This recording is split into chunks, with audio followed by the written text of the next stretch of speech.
Je m'appelle Michael, j'ai 14 ans, et je vis avec ma tante à la campagne dans une maison isolée.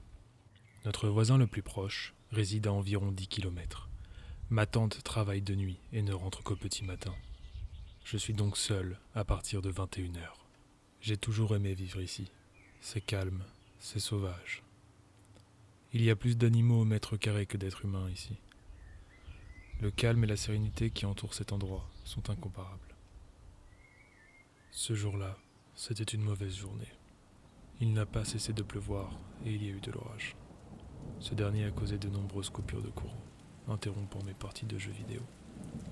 Le pire étant que je ne pouvais sortir pour prendre l'air à cause de ce mauvais temps et était condamné à tourner en rond.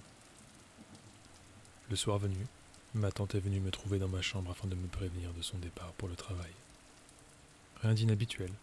J'entreprenais de passer ma soirée tranquillement assis devant la télé, regardant des émissions toutes plus abrutissantes les unes que les autres. Vers 23 heures, mes yeux commencèrent doucement à se fermer. Je suis donc monté aller me coucher, tombant rapidement dans les bras de Morphée. Il devait être approximativement 3 heures quand on frappa à la porte.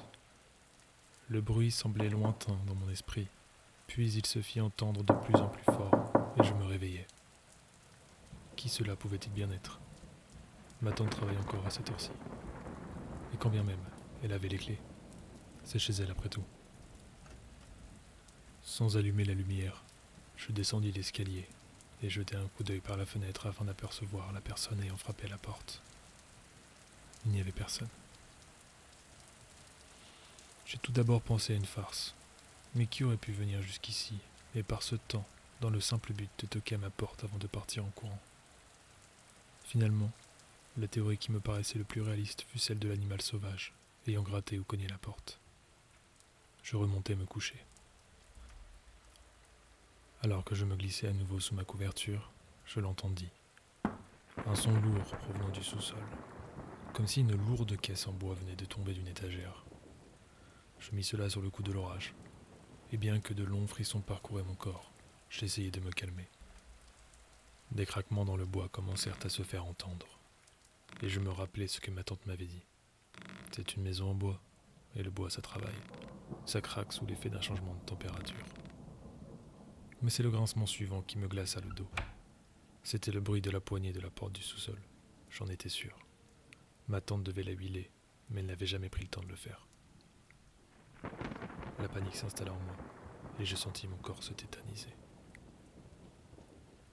Dans un élan de lucidité, je me suis rappelé que cette porte était toujours verrouillée, au cas où un animal un peu trop curieux aurait réussi à s'introduire dans la cave.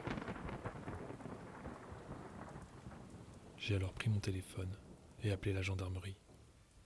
Le gendarme au téléphone me conseillait de m'enfermer à l'étage et de, si possible, barricader la porte avant l'arrivée des secours. J'entendais que l'on donnait des coups sur la porte en bas. Qui que ce soit, il essayait de défoncer la porte. Il allait finir par y parvenir. Ma chambre, bien entendu, ne disposait pas de verrou. Dans l'urgence, j'ai retiré les tiroirs de ma commode afin de pouvoir la faire glisser sur le sol plus facilement et barricader la porte. Bien que je sache que cela ne ferait que ralentir l'intrus de quelques secondes, je mis ma couette correctement sur le lit et y plaçai mon traversin afin de dessiner grossièrement ce que serait ma silhouette si j'étais dessous. Je me réfugiai ensuite dans mon placard, le style de placard américain avec des portes en forme de store. Les bruits cessèrent, et alors que j'allais sortir de ma cachette, je l'entendis hurler. Le hurlement d'un fou, de quelqu'un ayant perdu la raison. Il se remit à frapper la porte, et elle finit par céder, et je l'entendis courir dans tout le rez-de-chaussée, hurlant à plein poumon.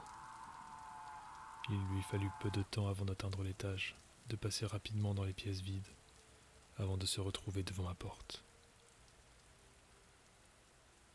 Chaque seconde qui passait paraissait être une éternité. Les secours arriveraient-ils à temps ? Il réussit à ouvrir la porte. Je n'avais pas pensé à replacer les tiroirs de ma commode pour l'alourdir. Cela ne l'avait pas retenu très longtemps. Je m'attendais à voir de la colère sur son visage, mais ce que je vis me glaça le sang. Il souriait. Un sourire forcé, étiré et fou. Il planta le couteau qu'il tenait dans la main dans la silhouette sur mon lit, plusieurs fois, en riant. Puis, s'apercevant de la supercherie, il balaya la chambre de son regard rempli de folie. Il se dirigeait alors lentement vers le placard, vers moi. Au moment où il allait ouvrir la porte du placard, j'entendis la porte d'entrée se faire enfoncer. Les forces de l'ordre étaient enfin là. L'individu se mit à courir en riant en direction de ma fenêtre avant de sauter.